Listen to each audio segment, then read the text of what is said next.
பிறப்பதற்கு முன்பாகவே அன்பு வைத்த தெய்வம். அப்பயே உன் மேல அன்பு வச்சவர், அப்பயே உன் மேல பாசத்தை வச்சவர். நீ பிறந்த பிறகு அவனை விட்டுருவார் இல்லன்னு நீ எப்படி சொல்ற? என் மேல அவருக்கு பாசம் இல்லைன்னு உன்னால சொல்ல முடியாது. அவர் பாசம் இருக்கிறதுனாலதான், அவர் பாசம் வச்சதுனாலதான் நீங்களும் நானும் வாழ்ந்துட்டு இருக்கிறோம். நீங்களும் நானும் வாழ்ந்துட்டு இருக்கிறோம்.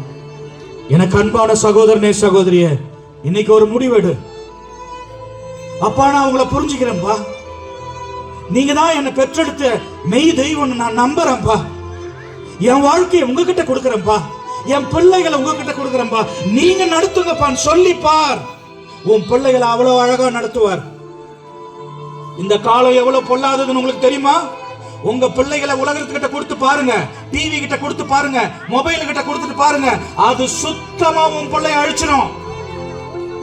ஆனா உன் பிள்ளைய இந்த இயேசு சாமி கிட்ட கொடுத்து பாரு, உன் பிள்ளைய தங்கத்தை விட சுத்தமா இந்த கடவுள் வாழ வைப்பாரு. நம்ப முடியுதா உன்னால? நம்ப முடியுதா? எந்த மனுஷனையும் நம்பாதீங்க, எந்த மனுஷனையும் நம்பாதீங்க.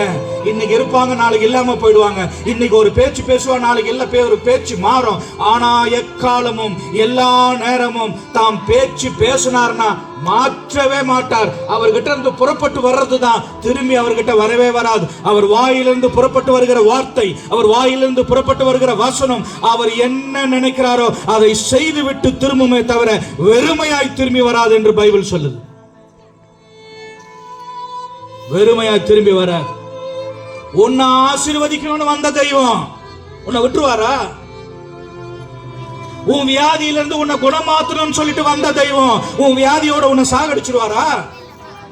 உன் கடன் பிரச்சனைகளை மாற்றி இந்த பூமியில உன்னை நிம்மதியாய் வாழ வைக்கணும்னு வந்த தெய்வம் உன்னை கடனோடு அனுப்பிடுவாரா?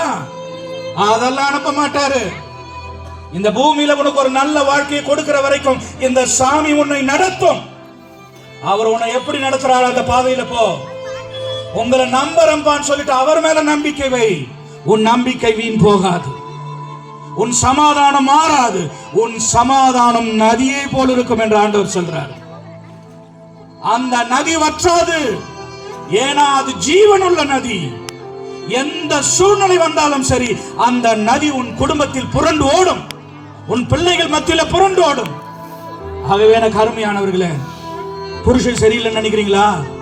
இயேசு சாமி கிட்ட வாங்க, உங்க வீட்டுக்கார அவ்வளவு அழகா அவர் மாற்ற முடியும்.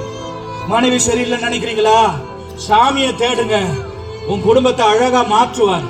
எதை குறிச்சும் கவலைப்படாதீங்க. நமக்கு ஒரு தெய்வம் உண்டு, நமக்கு ஒரு தகப்பன் உண்டு. இந்த கிராமத்தில் இருக்கிற அத்தனை ஜனங்களே, உங்களுக்கு மறுபடியும் ஒருவேளை இந்த ரட்சிப்பின் காரியத்தை குறித்து ஒருவேளை நீங்க கேள்விப்படாமல் இருக்கலாம். ஆனா இன்றைக்கு இந்த இயேசு சொல்லுகிறார், அவரே உங்களையும் என்னையும் படைத்த உண்மை உள்ள தெய்வம். இனிமேலாவது அவங்க அன்பை நீங்க புரிஞ்சுக்கணும். இந்த அன்புல கொஞ்சம் கூட குறை இல்லைங்க, இந்த அன்புல கொஞ்சம் கூட மாயமாலம் இல்லைங்க, இந்த அன்புல கொஞ்சம் கூட ஏமாற்றம் இல்லைங்க. முழுக்க முழுக்க உன்னையே நினைச்சிருக்கிற அன்பு. நீங்க இன்னைக்கு ஒரு நல்ல முடிவு எடுத்தீங்கன்னா உங்களுடைய வாழ்க்கையை எங்களுடைய வாழ்க்கையை போல அந்த கடவுள் மாற்ற முடியும். உங்களுக்காக நான் ஜெபம் பண்ண விரும்ப போறேன். சின்ன பிள்ளைங்க எல்லாரும் நீங்க முட்டி போடுங்க, குட்டி பிள்ளைங்க எல்லாரும் முட்டி போடுங்க.